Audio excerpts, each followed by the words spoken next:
Speaking to you from the world of sports, where the drama of athletic competition often intersects with the complexities of society, I welcome you to today's episode of Howard's Opinion. Ladies and gentlemen, as we navigate the intricate landscape of modern athletics, it is imperative that we address the pressing issues that shape the future of sports. And so, our top story for today revolves around a most contentious and scientifically complex issue: gender testing in sports. The International Olympic Committee, under the impending leadership of Kirsty Coventry, who will formally assume her role as president on Monday, is considering the reintroduction of gender testing. This decision comes on the heels of the gender controversy that marred the 2024 Paris Olympics, particularly in boxing.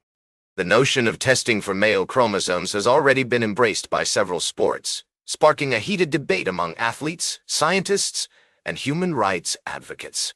Now, this is not a new conundrum for the Olympic movement. In fact, the IOC previously implemented gender testing from 1968 to 1996, only to abandon it due to its perceived ineffectiveness and the ethical concerns it raised. The critics of such testing argue that it not only invades the privacy of athletes, but also fails to account for the complexities of human biology and gender identity.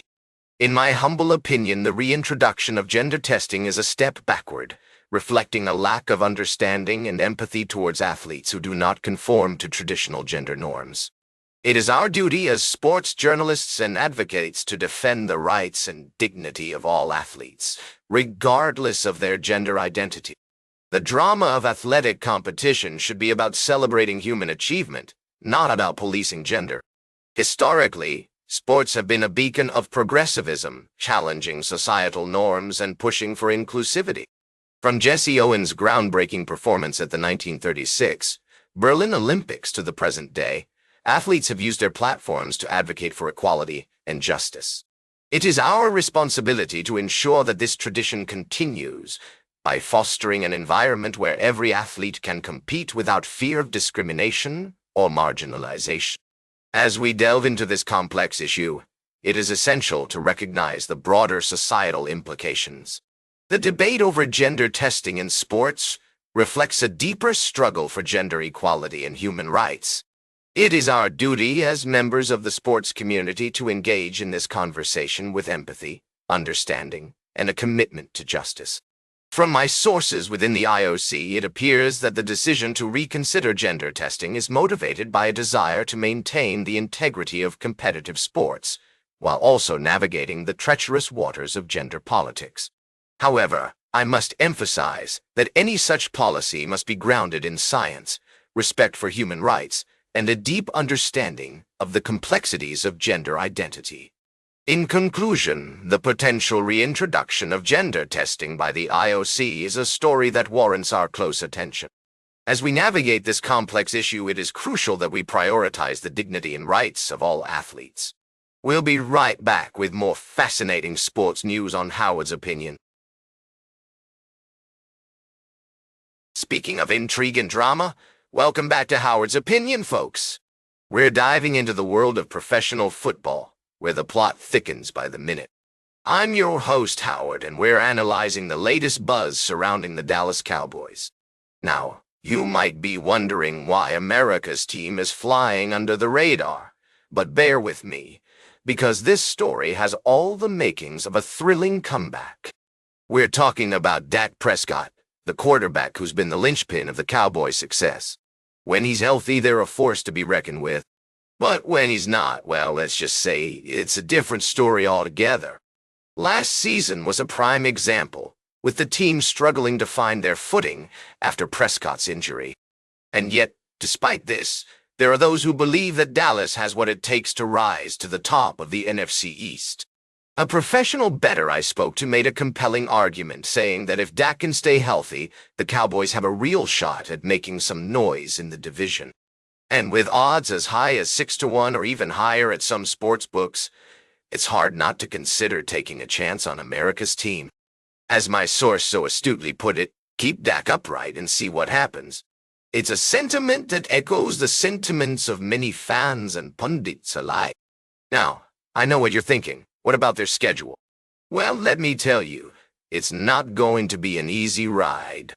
After facing Las Vegas on the road in Week 11, the Cowboys have a grueling stretch of games against Philadelphia, Kansas City, Detroit, Minnesota, and the LA Chargers.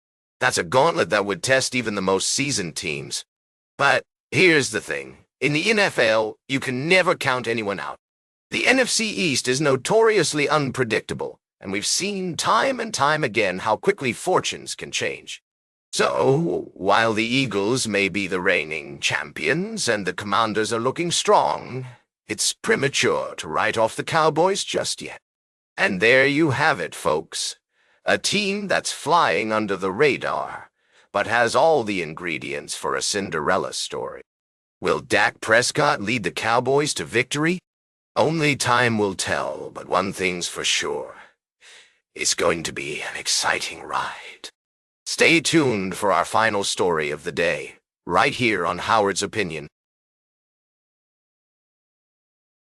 Welcome back to Howard's Opinion. We've had a fantastic discussion so far, covering a wide range of topics that I'm sure have sparked some interesting conversations among our listeners. As we wrap up today's show, I want to shift gears and dive into the world of sports. It's been an exciting few days in the golfing community, with several high-profile tournaments taking place around the globe. One story that caught my eye is the Women's PGA Championship, currently underway in Texas. Jano Titikul from Thailand has taken the lead, stretching her advantage to 3 strokes after an impressive 2-under par 70 on Friday. The young golfer has been making waves in the golfing world with her remarkable skills and dedication to the sport. Meanwhile, at the Travelers Championship, Tommy Fleetwood is sharing the lead with Scottie Scheffler and Justin Thomas. It's been a tough day for Rory McIlroy, who endured a frustrating round, but we can expect him to bounce back strong in the next few days. The competition is heating up, and I'm excited to see how these talented golfers perform under pressure. What I find fascinating about golf is the mental toughness required to succeed at this level. These athletes need to maintain their focus, composure, and patience, even when faced with challenging conditions like sweltering heat and high winds. It's a true test of character, and we've seen some remarkable displays of resilience and determination on the course. As we conclude today's episode, I want to leave you with some thoughts on the importance of perseverance and hard work in achieving our goals. Whether you're a professional golfer or simply pursuing your passions, it's essential to stay committed, learn from your setbacks, and keep pushing forward. That's all for today's Howard's Opinion. Remember to like, share, and subscribe. And until next time, these are some of my humble thoughts.